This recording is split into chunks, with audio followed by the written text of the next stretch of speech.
Vamos conhecer as leituras de julho?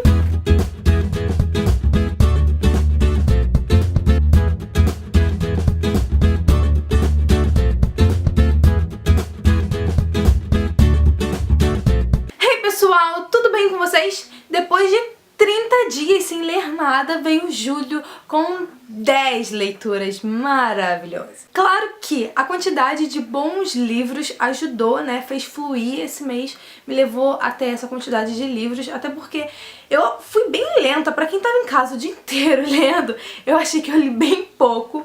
Mas eu gostei, foi bom pra eu pegar o ritmo de novo. E foi um mês cheio de surpresas, porque tiveram alguns abandonos de livro e livros favoritos e muitos livros 5 estrelas. Então vamos começar? Eu vou começar do que eu menos gostei para o que eu mais gostei.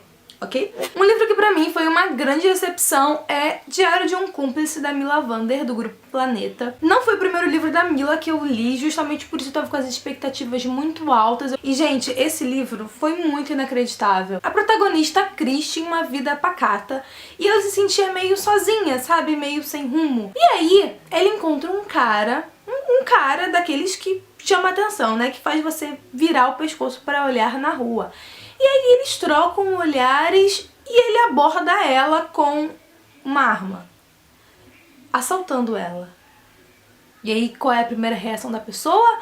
Fugir! Só que não! Ela coloca esse cara dentro de casa pra despistar a polícia. A partir daí, ela meio que segue com ele. Ela aparece no noticiário como sendo uma cúmplice. E aí ela fala, eu já virei cúmplice, então eu vou seguir com você. Minha vida é um saco mesmo, eu vou seguir com você. Gente, me ajuda. O Miguel, que é o bandido gostosão, ele avisa pra ela várias e várias vezes ao longo da história que não é pra ela se meter com ele, que ela se meter no meio daquela quadrilha é perigoso, porque aquela quadrilha atua em todo o país e tem muitos conhecidos. E ela continua. E ela joga fora a vida dela pra viver fugindo da polícia. Porque o cara é bonito, sabe? Ela não deu nenhuma grande justificativa além disso, além do cara ser bonito e da vida dela ser um porre. Eu tinha imaginado vários plots pra esse livro, várias coisas que poderiam ter acontecido pra levar ela a seguir com esse cara, a seguir nessa vida de bandidagem, mas por livre e espontânea vontade? Não. Pra mim não rolou. Eu li o livro até muito rápido, como eu disse, eu gosto da forma como a Mila escreve, eu gosto da forma como ela conduz as suas histórias, mas é tão inacreditável que não deu pra mim. Não deu. Um livro mediano foi Círculo, segundo livro da série Coven, da autora Kate Tiernan, da Galera Record. Essa história foi melhor do que a anterior, mas ainda assim falta muito pra autora atingir as minhas expectativas. O que eu mais gostei nessa história foi uma personagem secundária que só no final do livro faz conexão com a história principal. Foi o que mais me motivou pra ler esse livro, foi o que eu mais gostei. E eu acho que se tivesse uma história dessa outra personagem seria 1000 vezes mais interessante do que a história da nossa protagonista, que continua sendo chatinha. A Wicca, que é o plot principal dessa história, continua sendo uma frase em todo o livro. E só de pensar que são 15 livros, eu não sei o que eu vou fazer. Eu quero ler o terceiro livro sim, eu tô curiosa, mas se a autora não melhorar, eu provavelmente não vou seguir a série até o final.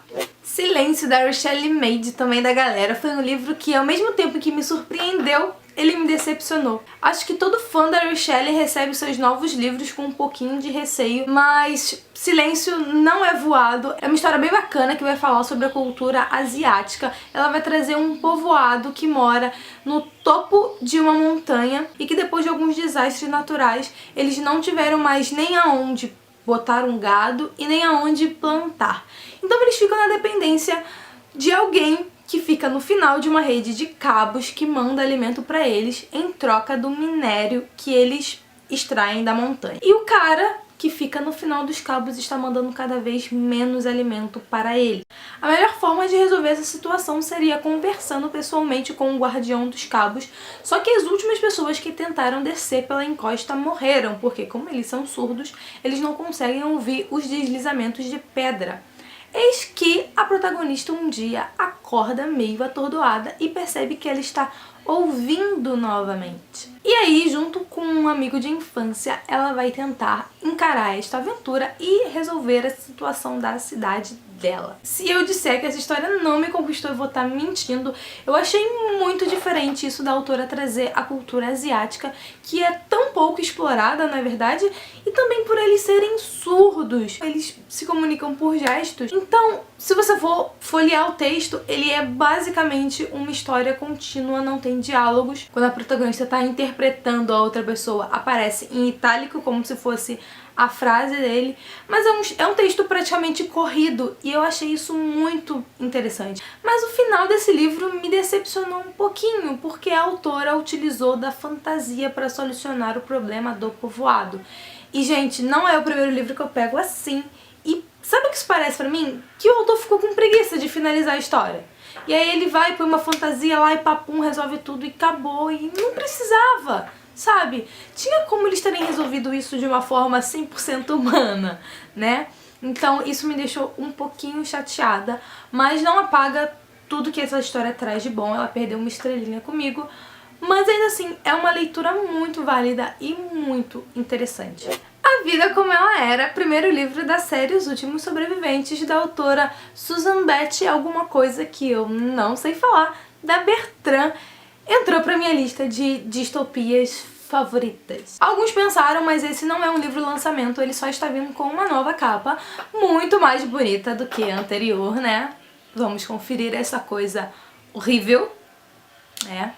A editora foi maravilhosa. Aqui nós vamos encontrar o Diário de Miranda, ou melhor, os diários, já que a história leva 10 meses para ser concluída, onde ela vai narrar tudo o que aconteceu com ela desde que um meteoro entrou em colisão com a Lua, tirando ela de rota. O meteoro não foi algo que surpreendeu a população, ele era esperado e durante uma semana só se falou disso. Só que o impacto foi muito superior ao previsto pelos cientistas, e o que se dá depois é algo que ninguém previa. As marés ficam enlouquecidas. O magma faz de tudo para se libertar.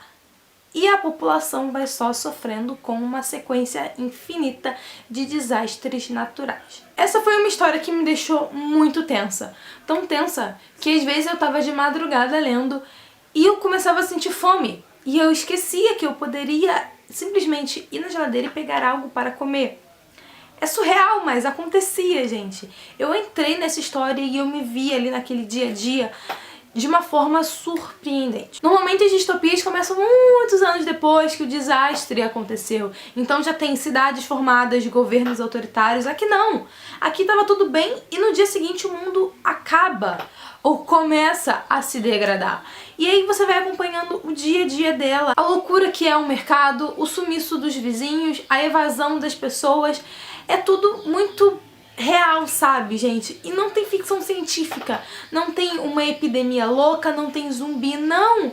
É um desastre que pode acontecer. Eu só acho que a autora poderia ter cortado alguns dias que não diziam absolutamente nada, mas assim, não atrapalham significativamente a leitura. Eu tô muito curiosa pela continuação, porque eu acho que ela vai se passar meio que em paralelo com essa história, né, em outro ponto dos Estados Unidos. E aí no terceiro livro eu acho que já são os dois juntos, e aí sim nós vamos conhecer o pós-apocalipse, né? O pós-desastre natural, como ficou a sociedade, como eles se reergueram.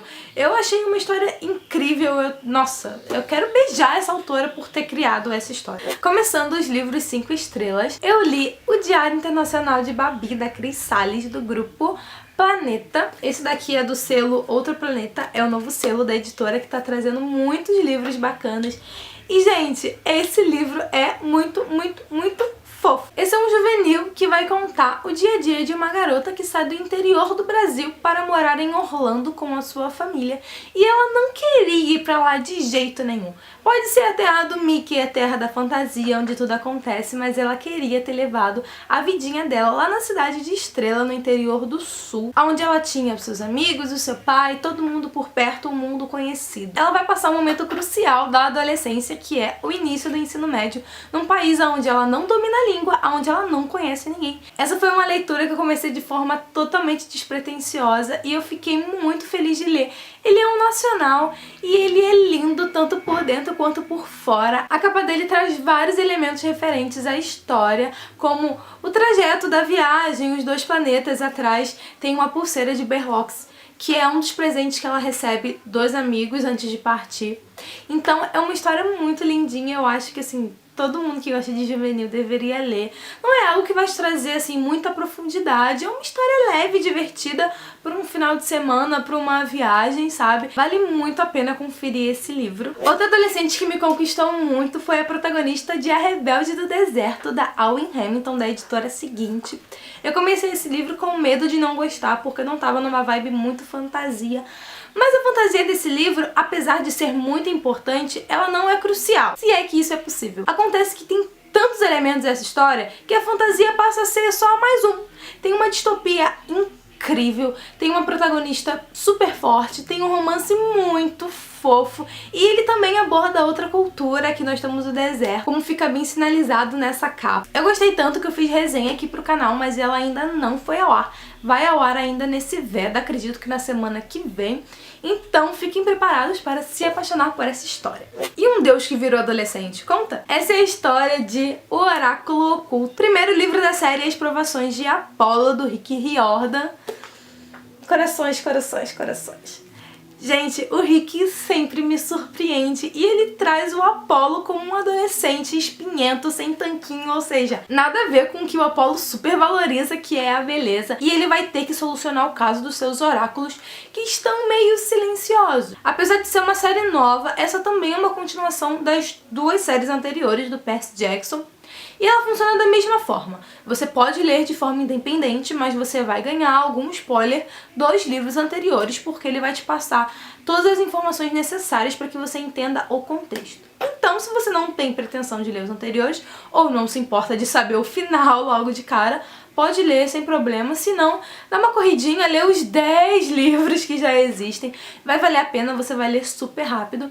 E é Rick Riordan, né, gente? Rick Riordan sempre vale a pena. Acho que um dos motivos de eu ter gostado de tantas leituras esse mês foi a minha expectativa baixa, porque Sedução da Seda, da Loretta Chase, publicado pela Arqueiro, também era um livro que eu tinha medo de ler, mas que eu gostei muito. Assim, eu não tinha medo da história, eu tinha medo de como seriam retratadas essas modistas e como isso seria desenvolvido. Aqui nós temos a Marceline, a mais velha de 3 irmãs, que apesar de terem descendência nobre, elas fazem questão de se desvincular da família. Isso porque a família é totalmente trambiqueira e elas agora querem seguir com as próprias pernas, né? Elas querem ganhar sucesso, querem ganhar dinheiro pelo mérito delas, das roupas que elas criam. E a Marceline é a grande designer, a grande modista. O problema é que ninguém muda de modista do dia pra noite.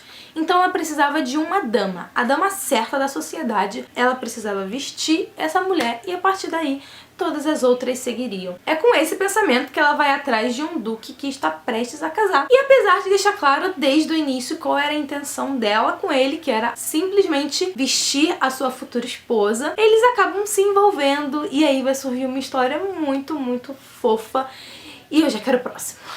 A minha sorte é que Arqueiro tende a lançar essas séries bem rapidinhos, né? Graças a Deus. Uma autora de quem eu esperava muito é a Tessa Dare, de quem eu li Romance com o Duque, primeiro livro da série Castle Ever After. E, gente, nem esperando muita coisa boa eu consegui me preparar para essa história. Aqui nós conhecemos a Izzy e ela sempre quis ter uma vida de conto de fadas, o que não aconteceu. No auge da sua decadência, ela recebe um castelo de herança. Só que esse castelo vem com um duque dentro. Um duque mal-humorado, ranzinza, que não quer sair daquele castelo e que nem sabia que seu castelo tinha sido vendido. Eu não vou me alongar, mas, gente, que livro maravilhoso. Muito, muito, muito lindo. Que romance. Eu quero tudo dessa mulher. Tudo. A lista de compras. Pode me dar porque eu tô lendo. E eu terminei o mês com um livro tão gracinha, tão lindo, que ele foi favoritado. Inclusive, ele me deu a ideia para um próximo vídeo, que vocês vão saber depois. Que é 3 Coisas Sobre Você, da Julie Bexman. Boxman, da editora Arqueiro. A protagonista perdeu a mãe pro câncer e o pai, de um dia pro outro, apareceu casado e decidiu levá-la para o outro lado do país, para morar em Los Angeles, num lugar onde todo mundo é meio fútil. Novamente temos uma protagonista que vai iniciar o ensino médio numa cidade diferente, sem o apoio dos amigos e totalmente perdida. Só que aqui ela vai ter uma grata surpresa, que é o Alguém Ninguém. Ele se recusa a dizer sua identidade verdadeira, mas dá todas as dicas possíveis para que ela possa enfrentar esses primeiros dias. E aí eles vão passar alguns meses trocando mensagem. E aí o livro tem duas coisas que são muito maneiras. O primeiro é o suspense que cria ao redor desse protagonista. Quem ele é. Durante a leitura você acaba suspeitando de várias pessoas e aí você vai, não é esse, não é aquele. Não, pô, mas eu acho que aquele primeiro lá pode ser. É isso o tempo inteiro. E paralelo tem um romancezinho muito fofo que a gente quer muito que dê certo, mas aí o leitor fica com o coração dividido. Porque pra quem que a gente vai torcer? A gente torce pro Alguém Ninguém ou a gente torce pra um outro personagem? E aí, a autora foi maravilhosa. Essa história dá vontade de gritar por aí. Eu quero muito recomendar ela pra todo mundo, de tão bom que é. Eu confesso, se você é um adulto centrado e analisar friamente essa história, você pode encontrar algumas falhas de segurança. Mas isso não estraga a leitura. Não sei se é porque eu me sinto muito mais próxima dos 16 do que dos 36, que eu me identifiquei, eu consegui me colocar no lugar dela, e eu acho que eu faria exatamente a mesma coisa que ela fez. Quem nunca teve um amigo de internet que atire a primeira pedra? Mas é uma história muito, muito, muito, muito linda que você precisa ler. Precisa muito ler. Pensou que acabou, né? Mas não, eu preciso falar de um assunto bem delicado, que é abandono de livro. E esse mês eu consegui abandonar 2 leituras. Até um mês atrás eu nunca tinha abandonado nenhum livro. Ou melhor, tinha abandonado um livro na escola, que, nossa, que livro porra. 2 livros no mês foi demais pra mim, até porque eram apostas das editoras, livros com um plot super interessante que tinham de tudo pra me deixar apaixonada, mas que não funcionaram pra mim de jeito nenhum. O primeiro é uma história em comum sobre livros e magia. Ele vai contar a história de 2 meninas que estão de lados opostos no mundo e do Cadáver Excêntrico, que é um livro que se escreve sozinho. Quando eu pensei em Cadáver Excêntrico, eu pensei naquele poeminha em que cada um vai escrevendo uma parte. Então eu pensei que elas começariam a se comunicar através desse livrinho. Mas não é isso, a história é totalmente fantasia. E eu não gostei, eu tentei muito. Eu tô tentando ler esse livro, deve ter uns 2 meses. E eu não consegui sair de 30%. A minha intenção esse mês era finalizar a leitura e não vai. Então eu decidi abandonar de vez, não deu pra mim. E o outro, eu nunca fiquei tão decepcionada comigo por não ter gostado, por não ter conseguido, que é Lonely. Esse livro lindo, de capa dura, com jacket, por qual eu sou apaixonada, mas que não deu, não funcionou pra mim. Eu levei uma semana pra ler cerca de 30% desse livro. Uma semana lendo só ele. E eu não consegui avançar. Eu acho que eu não consigo passar pra vocês a frustração que eu tô sentindo de não ter gostado desse livro, sabe? Minhas expectativas estavam muito, muito altas e não deu. Como é um desperdício deixar um livro desse parado aqui na estante, um livro que eu nunca vou ler. Eu tô sorteando ele na fanpage do blog, então se vocês quiserem eu vou deixar o link pra vocês também. Assim como o link de todas as resenhas, ok, gente? O que já tem resenha, tanto no blog quanto aqui no canal. Eu vou deixar os links pra vocês ou nos cards ou no box de informações. Então se você quiser concorrer, esse livro passa lá. Como eu disse, não deu certo pra mim, mas outras pessoas gostaram muito da história. E assim é a vida de um leitor, né? Se todo mundo gostasse de tudo, a vida ia ser um porre. É isso, gente. Essas foram as minhas leituras de julho. Eu espero que vocês tenham gostado e que no mês que vem tenham muitas mais leituras maravilhosas pra vir contar pra vocês. É isso. Até amanhã!